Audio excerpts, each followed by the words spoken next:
Hey, Scott Horton here to tell you about this great new book by Michael Swanson, The War State. In The War State, Swanson examines how Presidents Truman, Eisenhower, and Kennedy both expanded and fought to limit the rise of the new national security state after World War II. If this nation is ever to live up to its creed of liberty and prosperity for everyone, we are going to have to abolish the empire. Know your enemy. Get The War State by Michael Swanson. It's available at your local bookstore or at Amazon.com in Kindle or in paperback. Just click the book in the right margin at scotthorton.org or thewarstate.com. Foreign Aid Clobbers the Third World by our friend James Bovard in The Future of Freedom, the Journal of the Future Freedom Foundation at fff.org/subscribe, but now unembargoed for the rest of the website. You can find it there today at fff.org. Foreign Aid Clobbers the Third World by Jim Bovard. Welcome back, Jim. How are you doing? Doing pretty good. How about you, Scott? I'm doing great. Appreciate you joining us today. And so now let me see if I can do this for, it's been a minute since I looked at the list. The fair trade fraud and the farm fiasco, and feeling your pain, freedom in chains. Oh, man, I'm forgetting a few of them here. Terrorism and tyranny, the Bush betrayal, attention deficit democracy, and of course, the memoir, Public Policy Hooligan. I know I'm missing a few from the 90s there. Anyway, it's a ton of great books. It's close enough for government work. Yeah, well, it's just typing. So my favorite one of those, and it's a little out of date now, but you know what? Not really. It's still all right, is Attention Deficit Democracy. And Terrorism and Tyranny is also really, really good. Well, the Bush betrayal, too, is really... Yeah, I really like all your books, Jim. They're really good. But I really want people to read, if I could get them to read one, it would be... Well, wait, which one are you making the most money off of these days? The Hooligan book, but Scott, I'm aware that the Attention Deficit Democracy is your favorite, and that's okay. It's a great book, man. It really is. I wish people would read it. And I don't need to hear any crap from minarchists about it's supposed to be a republic and whatever, as though Jim Bovard ain't know all that. Just read the thing, and then you'll understand. Yes, that's... thank you for saving me having to explain that. Yeah. All right. Hey, listen, let's talk about this great article. This is a really great article. I can tell you've really done a lot of work on this. And what it's about is it's about American food aid. And normally when you think of foreign aid, you think of America arming and training up, quote-unquote, National Guard forces in various kingdoms and tyrannies around the world so that those governments might kill their own people more efficiently. But that's if you're a libertarian. If you're a regular person, you might think foreign aid means, giving them food. Like on the Sally Struthers commercial, poor starving Africans need a bite to eat. Gotta get them through the bad weather or whatever it is. Let's go help them. And yet, boy, you sure paint a different picture of American food aid to the third world here. Well, these are programs that were started in the 1950s to help dump abroad the embarrassing crop surpluses that have been generated by U.S. farm programs. The Congress insists on paying farmers far more than their crops were worth. Farmers produce huge surpluses, and the Congress had to get rid of the evidence of the failure of federal farm policy. And by dumping them in foreign countries, it was possible to pretend that the U.S. was being benevolent.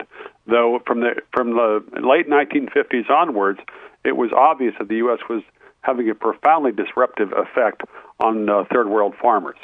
So in other words, this is, again, another case of the wild excesses of free market capitalism ruining everything. That's as good a thumbnail as I came up with.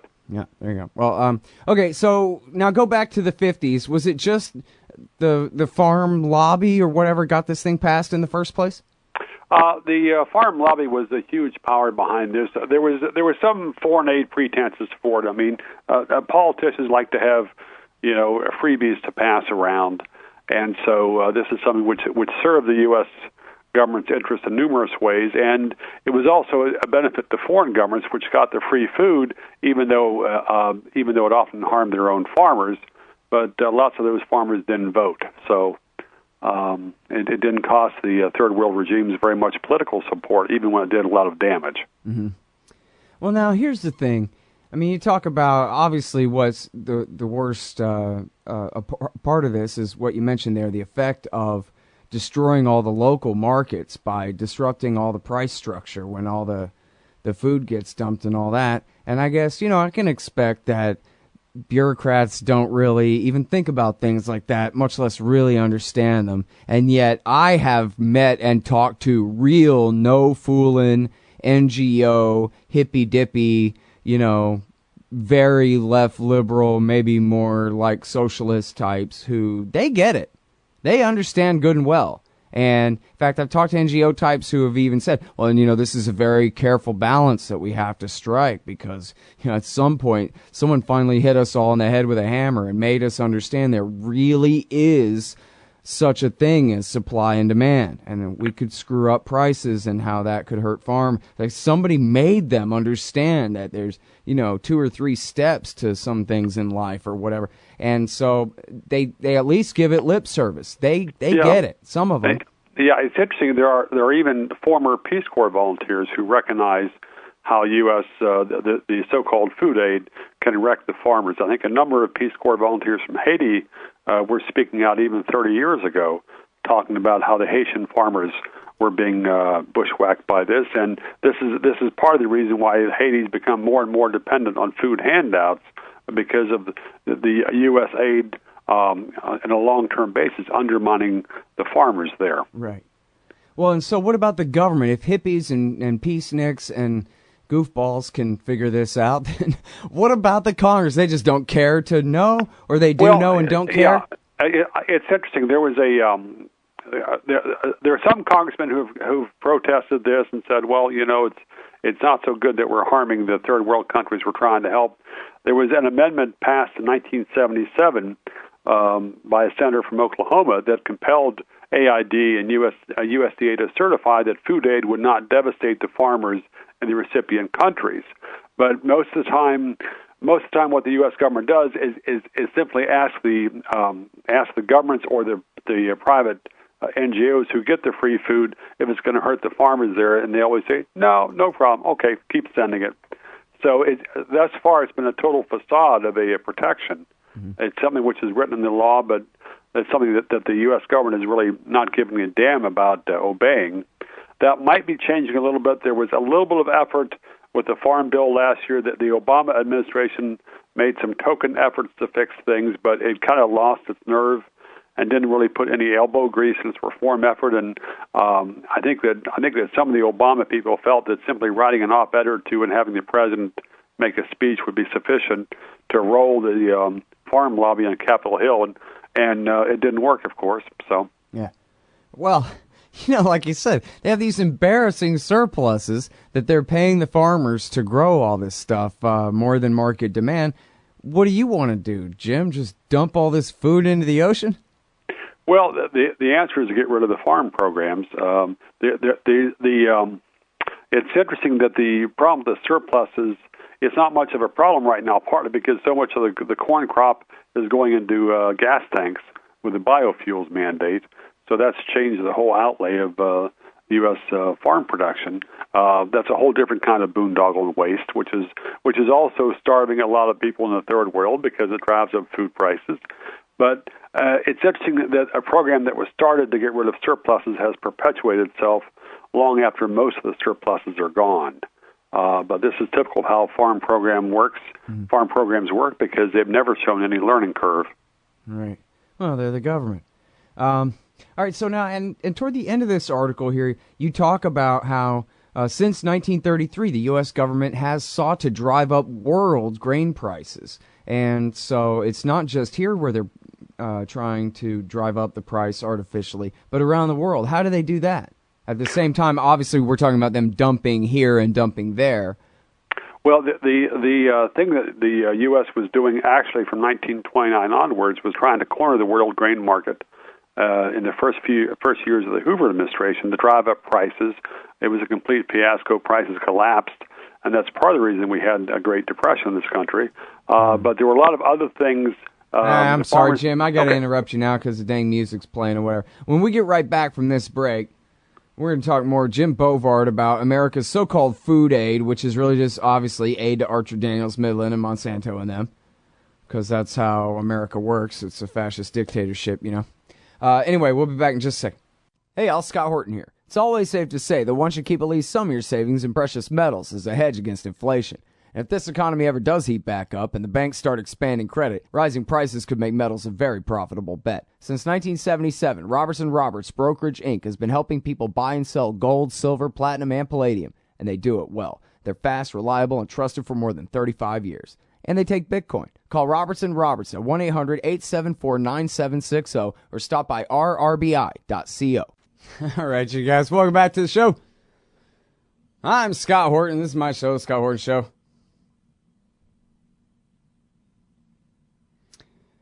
CNN's interviewing an expert saying that this plane was whole. There's no evidence it was on fire or smoking in any way before it hit the ground. Just fell out of the sky for some other reason, apparently, other than being shot down. Best information I know so far. That's all I know. I don't know. Hey, I'm talking with Jim Bovard from the Future Freedom Foundation, the author of, 20 books or something, 15 of them. Go look up his page at Amazon.com. The latest is his memoir, Public Policy Hooligan, which is a lot of fun to read. I hope you will. And so we're talking about this article here at FFF.org, Foreign Aid Clobbers, the Third World. And I'm sorry, we got interrupted by the heartbreak thing. I don't ever time my questions very well, Jim. But I was asking you, how is it that the U.S. props up global prices at the same time that they then go around on a case-by-case basis, dumping them through the floor and driving every local farmer out of business? The thing the U.S. government has done long-term is pay American farmers to leave some of the best farmland in the world idle. This is a program, again, going back to the 1930s. What the U.S. Agriculture Department has done is tried to be the OPEC of world grain markets, thinking that it could benefit U.S. farmers by pulling U.S. cropland out of production, even though prior to the New Deal, the U.S. was relying on exports massively in order for farm profits. But this is a bias that the U.S. program, the U.S. agriculture policy still has to a lesser degree, but there is still a lot of land being withheld. Farmers are being compensated. There's all kinds of Byzantine rules, and it's especially a mockery at a time when there's a lot of people in the third world starving, partly because of the disruptions to agricultural markets in both directions that the U.S. government has done. Mm. Yeah, I remember in Catch-22, there's a character he's talking about his father back home who says the government better hurry up and give him his damn money to pay him to not grow alfalfa. But anybody else gets paid by the government to do anything, why, that's creeping socialism. But he better get paid to not grow his alfalfa, by God. Yeah, and this is a joke that goes back more than 50 years. The absurdity has always been obvious, except in Washington, where it helps congressmen get reelected, it helps them raise campaign contributions, win votes.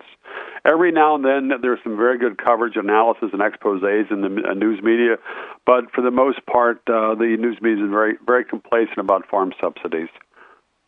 Yep. All right, now, so can you please take us through some of the examples here? Again, the article is Foreign Aid Clobbers, the Third World. And you really go through and talk about some different examples. And when you talk about the Indian subcontinent here, you make it sound pretty deliberate that Richard Nixon meant to destroy their local food markets. Is that right? Well, going back to the 1950s and 60s, massive U.S. wheat dumping in India had a huge adverse effect on, probably helped bankrupt thousands of Indian farmers. The chief of staff of the Senate Agriculture Committee speculated to me 30 years ago that American food aid might have been responsible for the starvation of millions of people in India. But back at that time, the Indian government was generating a lot of hostility from the U.S. government because it was pro-Soviet. In the Cold War, there was a secret White House tape in 1971 in which Richard Nixon declared that the Indians that what they really need is a mass famine. He was in a conversation with Henry Kissinger at that point, and this tape became available, I think, many years later. And there was a General Accounting Office report a couple of years later which said that the massive U.S. food aid to India had restricted agriculture growth in that country. and allowed the government to postpone essential agricultural reforms, which is something which has happened throughout Africa, where the U.S. has dumped a lot of food over the decades. There are so many African governments which ravage their agriculture sectors, and yet the U.S. keeps sending free food, which is basically a ticket for those governments to continue screwing up their own farmers. Yeah. And now, on the Nixon thing, I guess that's enough for an indictment, but not a conviction. Is that what you're saying here? Kind of I don't know if it's even enough for an indictment, but it was interesting. There's some other evidence on that. It's sort of hard to know with Nixon because he was kind of like a redneck, and he was always blathering, blathering threats and kill these people, whack these people, Yeah. But it's hard to know if there was a clear intent behind his policies. Mm-hmm. But it may have been that Lyndon Johnson's policies may have done more damage to the Indians than Nixon's. I'm not sure on that.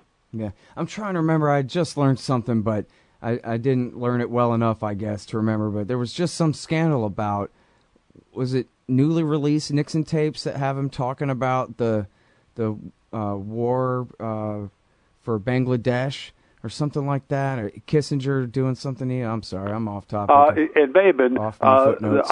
I think last year, or the year before, there was a book by Gary Bass entitled "The Blood Telegram: Nixon, Kissinger, and a Forgotten Genocide." That must have been what I'm thinking of.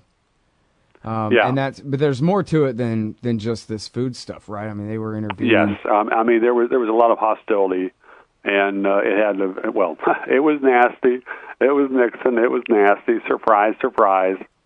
Yeah, well, hundreds of thousands of innocent people killed, I think it was, something like that. I don't know exactly how responsible he was. I should learn my stuff before I go bringing it up. Anyway. But just keep in mind, since he's dead, he cannot sue you for libel. Oh, well, that's good. Although, then again, he's got an estate or something, right? I don't know. Cannot sue you for libel. You're safe. Oh, wait, so you're saying there's an actual rule of law somewhere that would protect me from the will of the men with power around me? I don't know, man.